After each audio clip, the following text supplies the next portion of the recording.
Today to speak on the Justice Legislation Amendment, Drug Court and Other Matters Bill.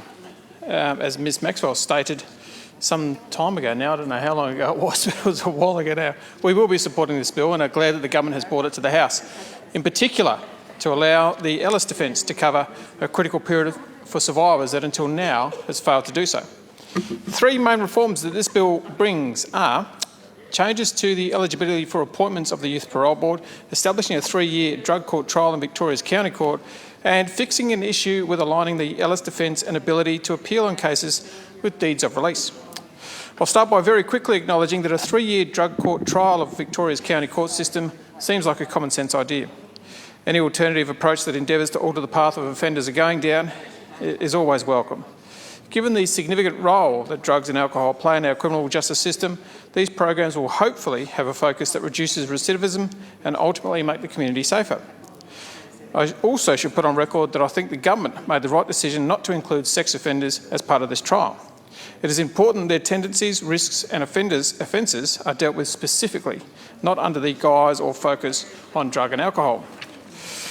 But the main reform I would like to talk about today is the closure of a 3-year gap that has stopped hundreds of sexual abuse survivors from being able to get fair compensation for the pain and suffering that they've been through.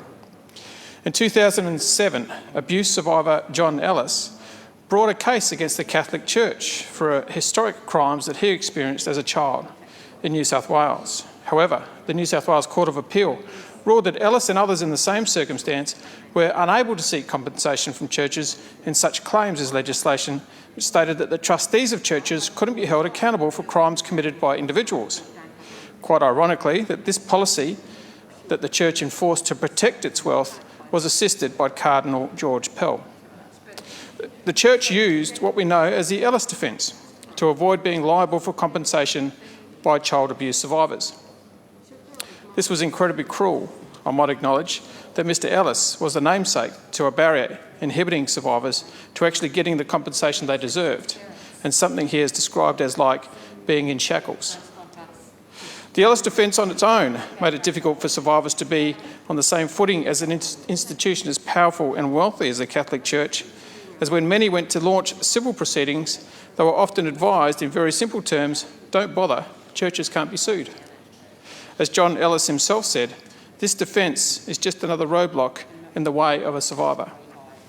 So, in many cases, a survivor would head on back to the Catholic Church to at least get some compensation, a process in which they would experience further trauma, not to mention the scraps they received as compensation for the heinous crimes that they endured. I know firsthand how difficult and emotionally draining it is to tell your story of abuse. It was my job for 2 years to listen, report and investigate sexual offences. To say it was tough would be an understatement, but it was nothing compared to what survivors had gone through. Abuse so bad that for some it takes decades for them to speak up. Abuse so bad that for others it takes their lives.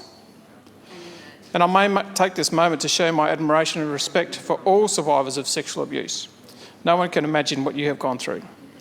No one can imagine the pain that you live with.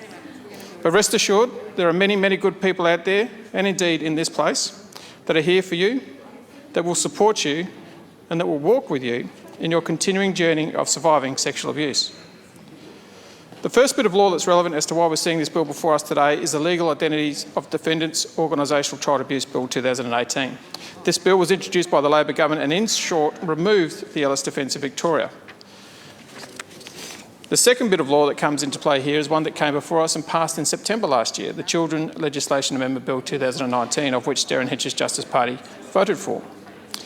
One thing this bill did allow was institutionalised child abuse survivors to apply to the courts to have unfair agreements reviewed if they were entered into before the 1st of July 2015. In short, they allowed courts to remove or object to deeds of release or a sign away your legal rights document. This was necessary because the Church, with its expensive lawyers in position of power, had been coercing many survivors into being compensated pocket change for years of horrific abuse through their own compensation scheme, the Melbourne Response. And this was after they had fought for claims in many cases. The deeds of release are a cruel piece of paper which vulnerable people had signed out of sheer desperation for closure and recognition. In many cases, this money was needed because, as a result of ill health, ill well-being of survivors, and survivors being so badly damaged by their abuse that they couldn't or didn't work. And this money was, as one survivor put it, the charity that he needed. The Royal Commission exposed a vast amount of this behaviour, but until you read some of those submissions, you never fully understand the trauma that has been created over decades of calculated, routine child sexual abuse. And it beggars belief that these vulnerable survivors were only granted the opportunity to have these insulting settlements reviewed in the last few years. Of course, it's better late than never, but as an example, one survivor settled for $32,000 in 1998 for horrific historic crimes that took place in a school. Now, just 2 years ago in a court, they awarded him $1.1 million. So as we are aware, there's a 3-year gap here. One of my constituents, who I know as Gareth, is one of those survivors affected. Most frustratingly, Gareth signed a deed of release for the historic sexual assault that he endured just a few days after the 1st of July 2015, but before the 1st of July 2018.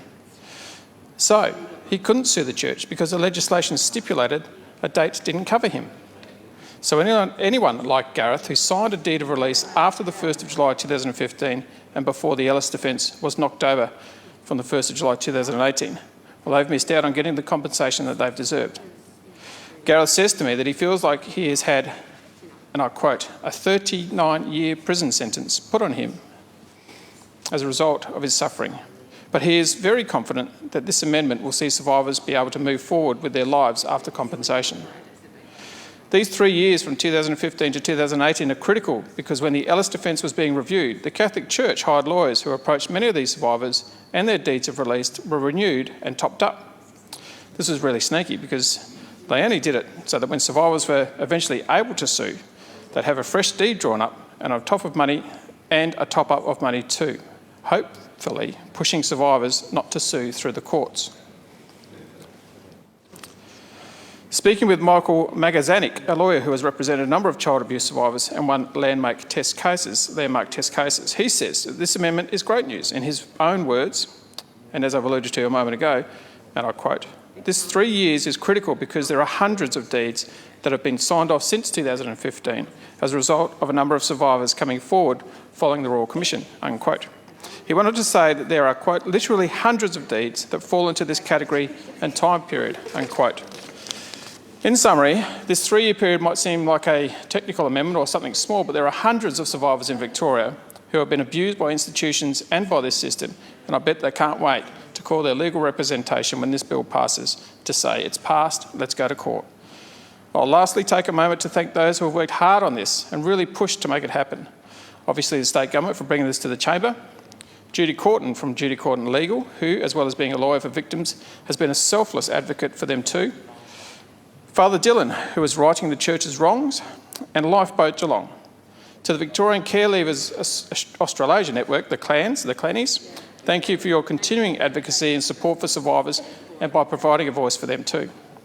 And lastly, to those victim survivors who this change will affect, and to those survivors whom it won't affect, thank you. Thank you for your perseverance. Thank you for your courage to share your story and your encouragement for others to come forward and tell their stories when they are ready to do so. For when you are ready, and there will be many, many people that will be out there considering this, we will be here to support you. I commend this bill to the House.